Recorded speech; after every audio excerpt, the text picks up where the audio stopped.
Hello everyone, welcome to Arcavation Academy. இப்போ JEE main seriesல நம்ம limits topicல ஒரு important question பார்க்க போறோம். கான்செப்ட்ஸ் எல்லாம் ஆல்ரெடி நமக்கு தெரியும் இல்லையா? சோ ஒரு ப்ராப்ளம் சூஸ் பண்ணிட்டு அதை சால்வ் பண்ண போறோம்.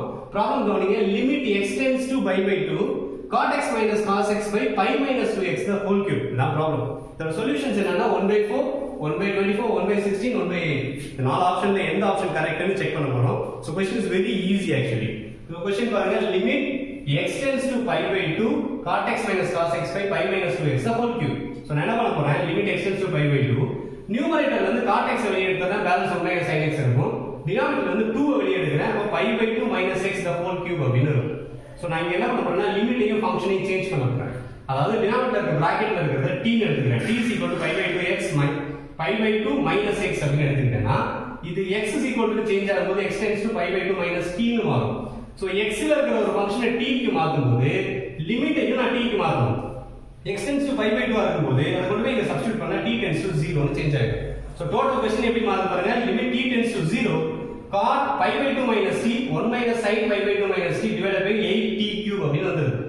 cot 90 minus theta அப்படிங்கிறது tan theta ன்னு தெரியும்.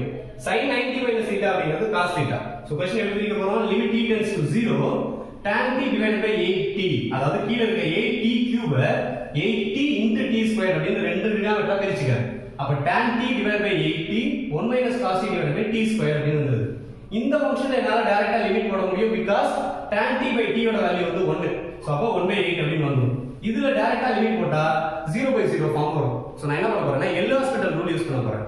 எல் ஹாஸ்பிடல் ரூல் என்ன சொல்லுது, நியூமரேட்டரையும் டினாமினேட்டரையும் தனித்தனியா டிஃபரன்ஷியேட் பண்ணுவோம். இப்போ 1 minus cos t டிஃபரன்ஷியேட் பண்ணா sin t வந்துரும், t square டிஃபரன்ஷியேட் பண்ணா 2t வந்துரும். இப்போ லிமிட்டை சப்ஸ்டிட்யூட் பண்ணுங்க, limit t tends to 0 sin t by t யோட வேல்யூ வந்து 1, நமக்கு ஒரு ஃபார்முலா தெரியும். So we get 1/8 times 1/2 அப்படினு வருது. ரெண்டையும் மல்டிப்ளை பண்ணா we get 1/16.